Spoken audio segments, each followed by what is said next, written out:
What is going on, Colts Nation? Welcome back to another episode of Bring the Juice. Your guys, Cody and Derek here, back for another episode, guys.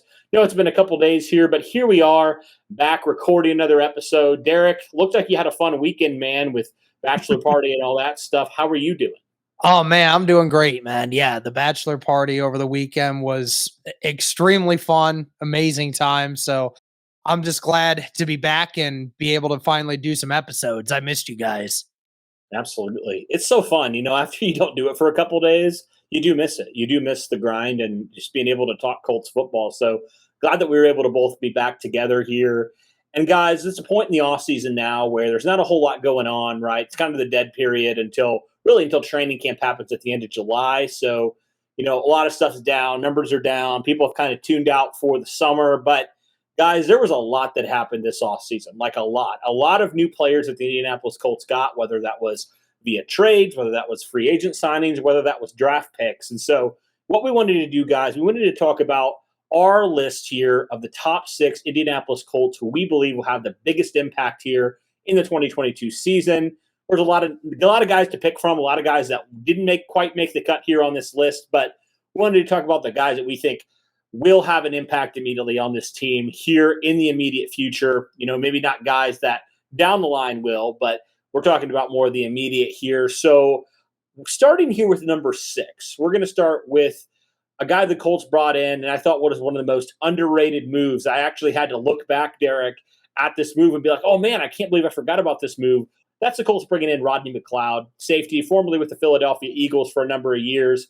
Was a big free agent signing, and honestly, Derek, a big reason why their defense was as good as it was during that Super Bowl run. But now that Rodney McLeod, a little bit older, past 30, the Colts brought him in on a one-year deal. But I personally think, Derek, especially with the question marks you have at safety, especially due to health concerns with both Julian Blackmon and Kari Willis, who both did miss some time last year. Julian Blackmon, obviously, significant time. I do think the signing of a guy like Rodney McLeod is that much more important, just for some insurance for one of those guys, but also, Derek, just the way that your defense is run and predicated on those 3 safety looks, how important that is, and also just getting a veteran leader in that locker room, in the safety room. Really, something you didn't have last year was a veteran leader in there. I mean, I don't know what you think about Andrew Sendejo, but I'd much rather have a guy of Rodney McLeod's caliber who has some really good seasons under his belt, has won a Super Bowl, has a lot of that vet experience, and guys look up to a guy like Rodney McLeod. What are your thoughts on him here making this list and kind of his impact here in 2022? Yeah, I thought it was hilarious. We were talking about it right before we did this video that, we kind of figured our top 3 guys were going to be the same, but I'm amazed that pretty much our entire list was pretty much the same here, even all the way down to Rodney McLeod. I mean, there were a couple different guys that you can maybe put at 5 and 6 if you really wanted to go there. If you thought that guys like Nick Cross was going to make an immediate impact. Cody told me not to put Nick Foles at number 6 because he thought that it would save me the being yelled at by everybody who watches this video. So regardless, here we are. But no, I think Rodney McLeod definitely makes a good impression on this because, even if he doesn't get the field very often, which you and I both know he will see the field this season pretty often, I believe. And, if injuries were to happen in that regard, Rodney McLeod probably the first safety off of the bench and out onto the field. So, Rodney McLeod is definitely one of those guys that's immediately going to make an impact, whether he's coming in from injury or not. And, just the same thing that we've always said throughout the entire offseason, ever since he got picked up by the Indianapolis Colts. I mean, it's that veteran presence, right? The guy that's been in a winning locker room and knows what it's like to be part of a locker room that wins and makes big plays. And that's what this guy really needs to be brought in to do because, outside of Stephon Gilmore, this secondary all throughout of it is young. I mean, everybody's under the age of 26. None of these guys are very experienced.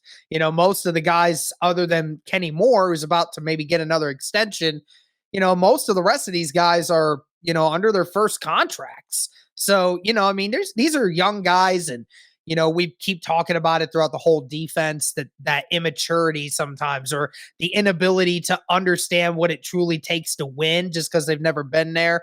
You now get more guys like Rodney McLeod and Stephon Gilmore who, bring that veteran leadership into the locker room. And that's what the Colts really wanted to strive in getting Rodney McLeod in here for. So again, a proven commodity, regardless of how old he is. I definitely agree that he's a much better step forward than Sendejo. I think most people would agree with that. So, at the end of the day, Rodney McLeod and just like a bunch of other people that you could have put at number 6, just those guys that may not be starters, but some guys that are going to bring leadership, and they're going to bring some quality backup depth play. Yeah, and you just so desperately needed that veteran leadership, like you talked about, because you did falter down the stretch, right? And nobody, when it came time to step up, nobody really stepped up and took ownership, especially in that DB room. And then you see guys like Trevor Lawrence or Derek Carr having field days against this defense. And you're like, what happened? What changed? Because this defense at one point, they were holding quarterbacks like Josh Allen and many other pretty good quarterbacks to virtually nothing. I mean, they were fantastic, especially at the cornerback. They were playing so well. And so you kind of wonder what changed. I think it was just the lack of accountability. Again, Derek, going back to that. So bringing in a guy like McLeod, who you talked about was part of that winning locker room, but not just that, he was a captain in there too.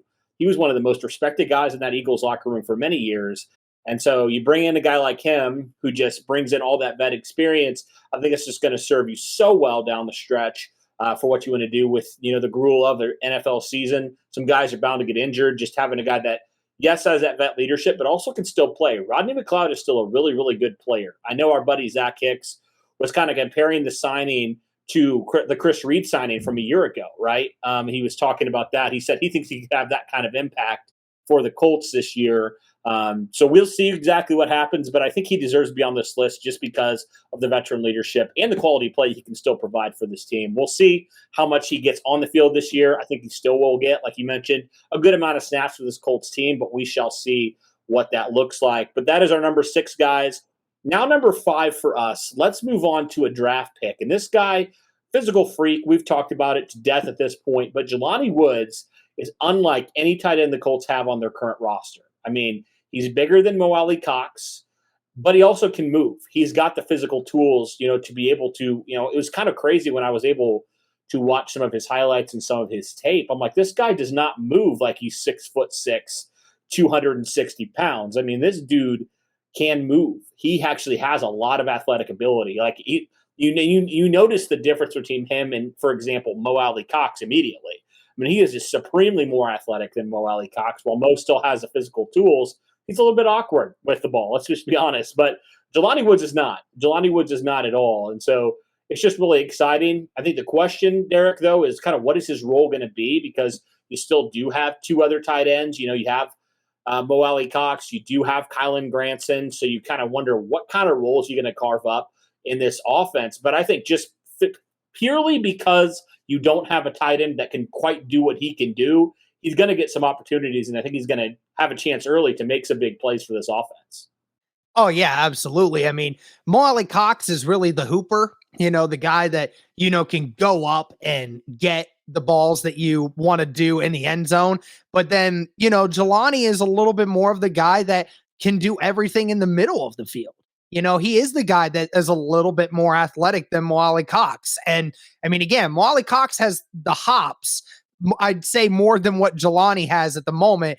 But then again, Jelani has the speed. He's basically the track star, if you want to compare him to that sort of way. So, I mean, again, a guy that's 6'7", 255 pounds that can run a 4.7, 4.6 is just incredible to be able to see a guy move like that. And so that is what you're going to see. Is you're right. You have a guy like Mo Alley Cox. It's been in the system for a while. He's presumably going to be the starter to start out because he knows how things go. He's a really good pass or a really good run blocking tight end.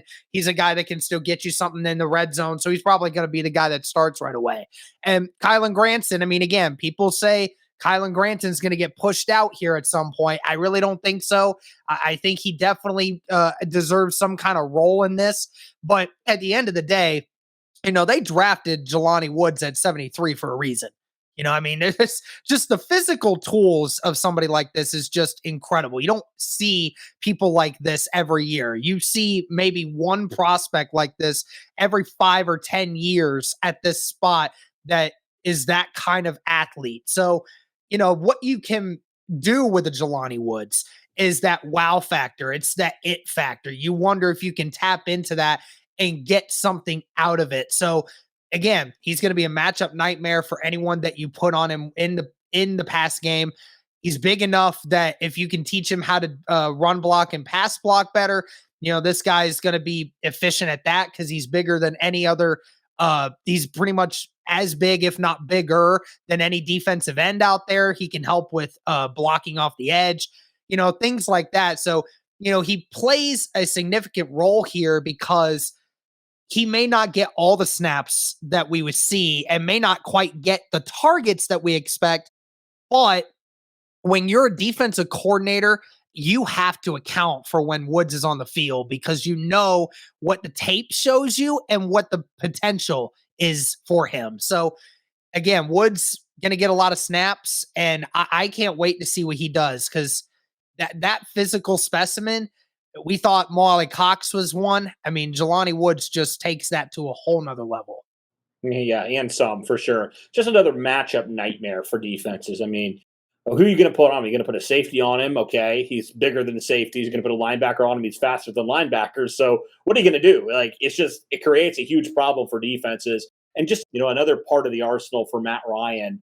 I think Jelani Woods, whether or not he gets a ton of snaps, we'll see. But when he's on the field, he's certainly going to present a challenge, a unique challenge for defensive coordinators. So we think he's going to have that impact in that way. Maybe it won't necessarily show him the stats all the time, but, just the fact that he's out there and just is able to scare defenses and put more attention on him, that's going to help out all the other guys as well. So it's the first draft pick that we have on here. The second guy we're going to talk about is the guy that Colts picked right before Jelani Woods. That's Alec Pierce, wide receiver from Cincinnati. I think, Derek, out of any of the rookies, Alec Pierce has the greatest opportunity to get the most snaps and get the most catches and contribute the most from a statistical standpoint, because I think he's on track right now from what we've all heard to be the number 2 wide receiver in this offense. And that's no small feat because, you still do have some talented guys in Paris Campbell, right? You do have Ashton Doolin. You do have a few guys there that could potentially challenge for that. But Alec Pierce, he's a different cat, man. He's got the physical tools that you just can't teach. Similar to Jelani Woods, even though he's not as physically gifted, obviously. Jelani Woods is just different. But Alec Pierce, nonetheless, 6'3", 215, nice compliment to Michael Pittman Jr. And honestly, with how big MPJ broke out last year, I think it's going to present a good opportunity for him to potentially get some looks here in this offense because the Colts have been lacking for I don't know how long now, Derek, a true number 2 wide receiver. I mean, you can just go down the list the last decade. They have not had one for beyond maybe 1 year. I mean, yeah, honestly, I mean, Ty was the number 1 for so many years, but throughout all the Andrew Luck years, I mean, who did the Colts really have at wide receiver outside of, the early years when Reggie Wayne was still there? I mean, who did we have? I mean, Dante Moncrief was the number 2. And, we saw what happened when he left Andrew Luck. I mean, he was never the same player after that.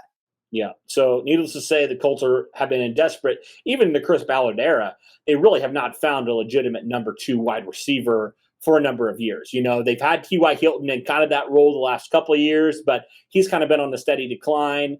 And Michael Pittman obviously was just coming into his own. So now that he's kind of where he is, the Colts are really in desperate need of another guy to complement him. And so Alec Pierce has a great opportunity here, Derek, to really take advantage of that and to, build that trust with Matt Ryan here early in, OTAs, mini camp is coming up, all those things, and training camp to firmly place himself in that number 2 wide receiver conversation heading into the season. What are your thoughts here on Alec Pierce and his potential impact here in 2022? Well, I mean, from what it sounds like is that Alec Pierce is already making himself right at home. I mean, he sounds like he's already been the clear number 2, as it sounds already. Has been making some phenomenal catches, has looked really smooth out there. So, I mean, that's a thing of beauty to hear about already. And, with the fact that, as the physical specimen that he is, 6'3", 210 pounds, runs a 4.4, has a 40-inch vertical. I mean, just a guy with that size and that athleticism again. I mean, it's almost like Michael Pittman, but on steroids, when it comes to the speed. I mean, Michael Pittman certainly isn't slow, but I mean, Alec Pierce is definitely faster than Michael Pittman. So, I mean, you get a guy that's almost the same height, the same weight, the same length, the same everything, and you get a guy that's faster and can still play the same way as Pittman. You go up and go get it. And, I mean, we keep joking about it, but it's really no joke. The Colts literally have the biggest wide receiver / tight end group of any team in the National Football League. I mean, it's phenomenal how big. I mean, the smallest receiver that the Colts have on the active roster is Paris Campbell, who's 6 foot tall and is 205 pounds. He's the smallest receiver we got. Everyone else is over 210 pounds, and everyone else is and outside of Ashton Doolin, I think Doolin's 6'1", but everybody else is 6'3" and above. And then obviously the tight ends, Granson's 6'3", but then you got 2 6'6" guys out there. So I mean, the Colts are going to dominate you with speed this year and with size. And Alec Pierce is just another one of those guys that is a great complement to both. And you're right, Michael Pittman, this really all depends kind of on Michael Pittman as well. Because if Pittman does assert himself into that number one role and he starts to become more of that number one guy for Matt Ryan into the going into the season, that does leave room for Alec Pierce to get more of those one-on-one matchups and not have to get game planned against as often. And that might allow Matt Ryan to dice some things up to Alec Pierce a little bit more often with more added attention to Michael Pittman. So a lot of it is going to depend. And obviously it's still early in the offseason. Yeah, but Alec Pierce has to be the one rookie that is going to have a phenomenal impact right off the bat for this offense. Mm-hmm. I'm excited to see how they use him, what his role kind of looks like here in year number one. All right, let's move on to number 3 here. And the last 3 guys we have are not draft picks. We just had 2 draft picks on this list. There's a couple other guys we could have probably added. If we wanted to, there'd be people would make the argument, okay, Bernhard Raimann or maybe Nick Cross. But my argument to them would be, Derek, is like, well, Bernhard Raimann may or may not even win the tackle position. And if he doesn't, he's really not going to see significant snaps. It's really going to depend. It's like a wait and see with him. If he does, certainly I'd put him on this list, but we don't know that right now. I think a lot of us would say Matt Pryor is probably the starter at left tackle right now. And then Nick Cross is the number 4 safety right now. So that's the reason why they're off this list. Not saying they can't make an impact. They certainly could. But as it stands right now, that's kind of where it looks at. So, all right, let's move on to number 3. Let's talk about Stephon Gilmore. The kind of impact he's going to have, I think he's going to have a tremendous impact if he's healthy. But that is the big question, Derek. Is he going to be healthy for 17 games? Because last year he missed some time. He missed some time the last couple of years with some injuries. So we all know the talent is there. I mean, Gilmore, former Defensive Player of the Year. So we all know he's done it before. But the question here with how, his age, past 30, with some of the injury history, can he get back to that elite level of corner? I don't know the answer of that, Derek. I think we're going to just have to wait and see. But I think if he is healthy, certainly he's going to have a major impact as cornerback number 1. I just saw a tweet before we went in here, and I'll read it off now. In just 8 appearances last season, Stephon Gilmore's 79.4 coverage grade ranked the 7th highest among all cornerbacks in the NFL. In 8 games. So in half the season, this man was ranked the 7th highest corner in all of the NFL, just in those 8 games. And he was dealing with injuries, blah, blah, blah, blah, blah, blah. And, their scheme, the way they liked it, didn't work for him. Well, here we are. He's going to be healthy going into this year. And he's going to be in a system that is designed for a player like him to be aggressive and not have to strictly just be man-to-man. He can play man-to-man, but also be aggressive in a zone coverage scheme. And that's what really comes into play here. Stephon Gilmore, yes, he's not the same cornerback that he was from 2019. It's not the same there. But I would say even if you got, and we said this the last time with a great corner. Remember when you and I said with Xavier Rhodes, if Xavier Rhodes was even 60 to 70% of what Xavier Rhodes was when he was in Minnesota at his all-pro level, that's still a really good corner. And what happened? The first year that he played, he was arguably top 15 corner in the league. So, I mean, we've seen this happen before. We've seen the Colts take chances on some high profile guys who are nearing the back ends of their careers, but guys that they think still have something left in the tank.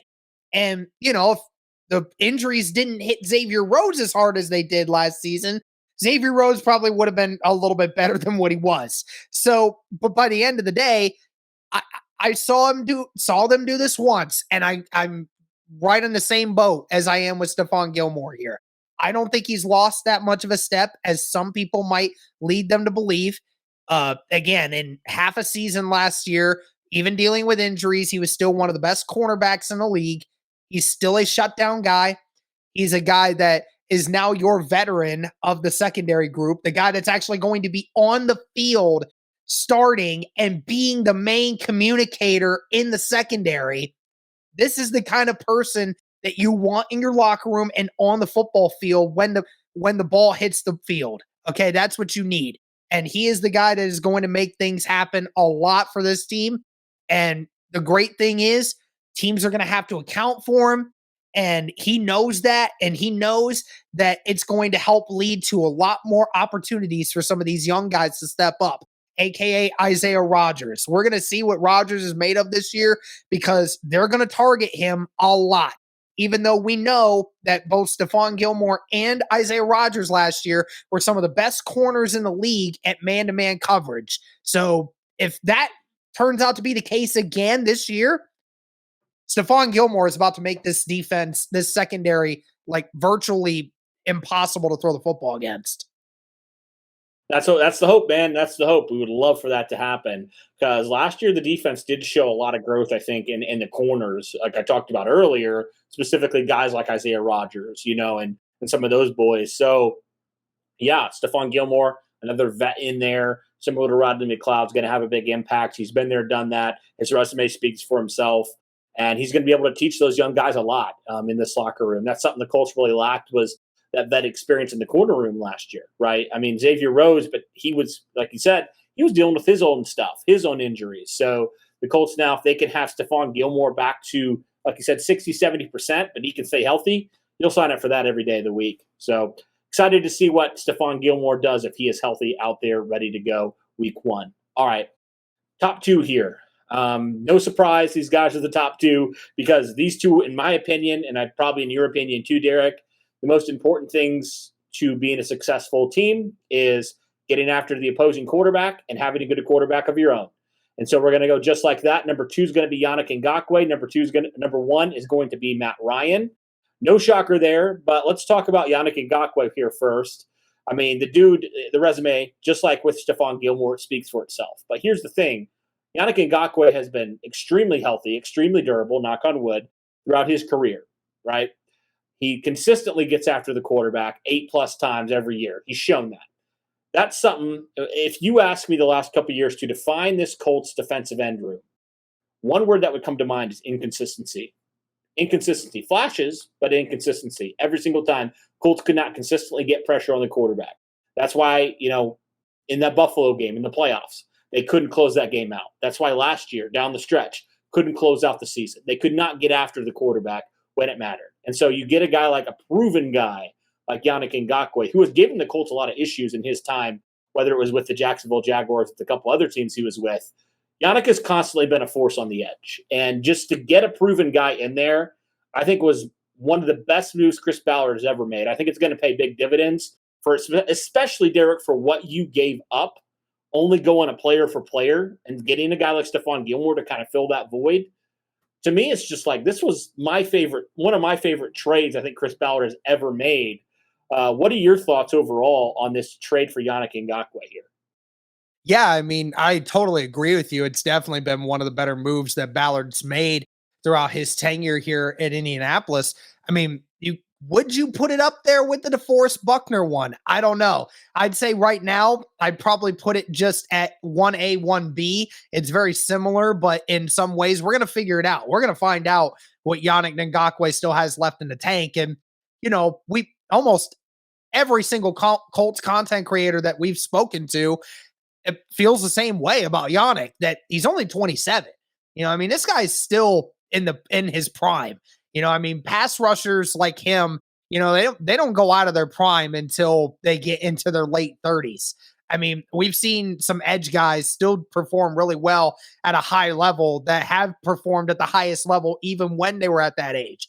So Yannick, like you said, over the last 3-4 seasons, outside of Aaron Donald, this guy's been one of the most efficient edge rushers at getting pressure on the quarterback. And that's what you need. And that's a huge help for just not only a guy like a DeForest Buckner, but somebody like Kwity Paye, who's coming off the edge, that is going into his second year. Maybe that gives Kwity Paye a few more chances at getting a few more sacks if quarterbacks are naturally going away from Yannick Ngakoue. You feel like that could be something that you could see further down the road. So Yannick, it was a huge thing to get Yannick because we've talked about it all off season, what you needed at defensive line to get that edge pressure. We knew Kwity Paye was getting better at it as the season went on, but he was still not at a level that Yannick Ngakoue is at currently. And right then, he was the only one doing that. Al-Quadin Muhammad was not getting consistent pressure like Kwity Paye was.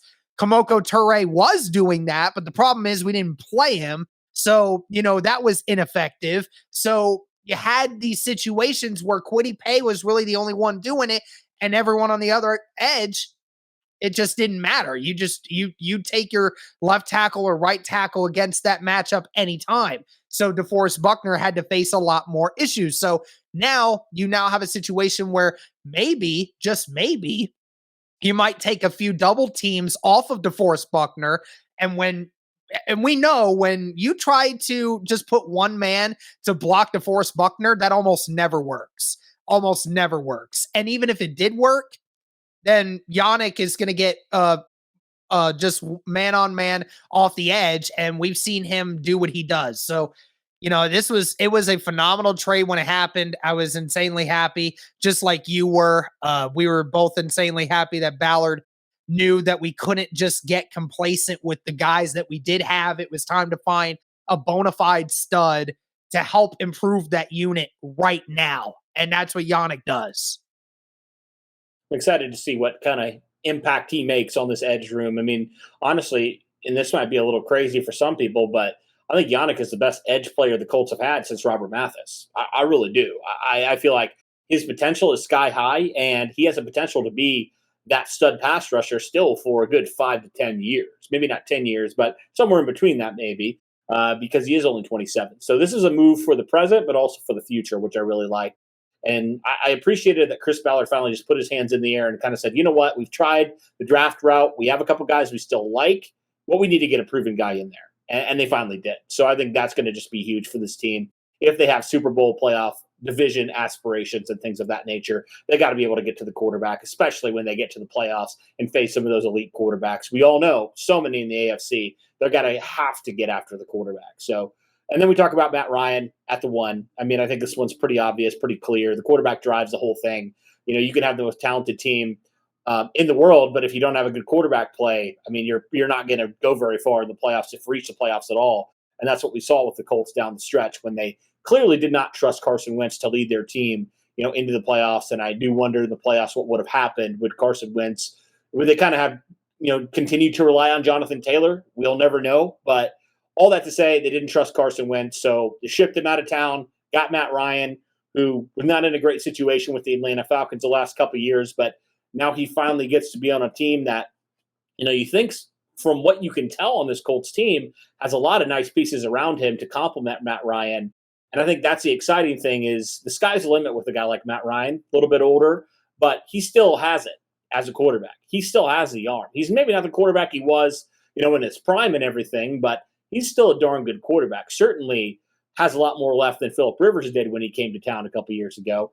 So all that to say, I think one thing that Matt Ryan brings is just that leadership and consistency that Carson Wentz just frankly didn't have last year for this team.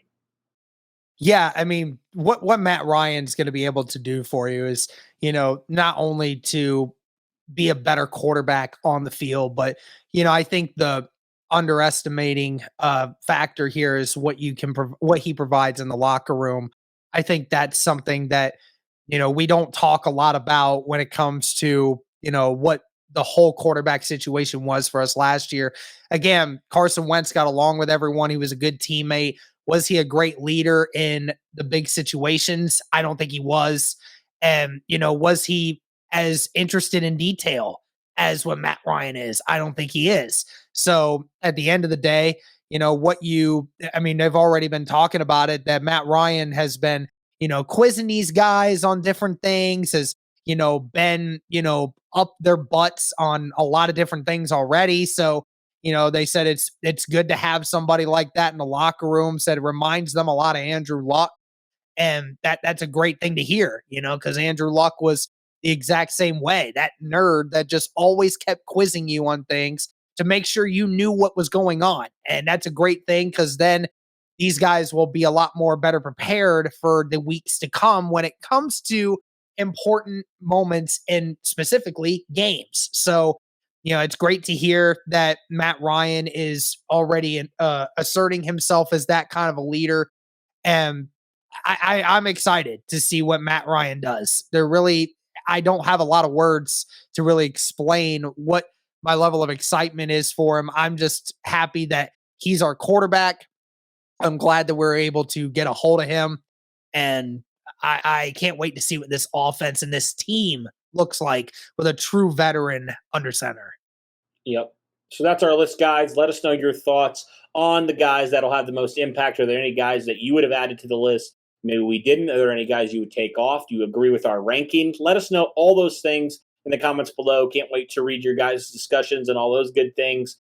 Thank you guys so much for all your support and everything that you do for us. It's going to be a fun 2022 season. Guys, if you're heading down to training camp here in a couple months, we hope to see you down there. We'll try to get down there a couple times. Looking forward to that. It's always a good time to be able to connect with Colts Nation, watch the team, at a little bit of a closer capacity and things, and hopefully we'll be able to get some media access. We'll see. But all that to say, guys, we really appreciate all your support. Thank you for everything that you do for us, and we're trying to make the push to 12K, guys. So if you're just watching this video and you haven't yet subscribed, we'd love if you would check us out and give us that chance. We try to upload a lot of content throughout the course of the week to keep you guys updated, even in the slow times like we mentioned, like right now in the middle of June. But thank you guys so much for tuning in. Appreciate it as always. And as always, guys, go Colts.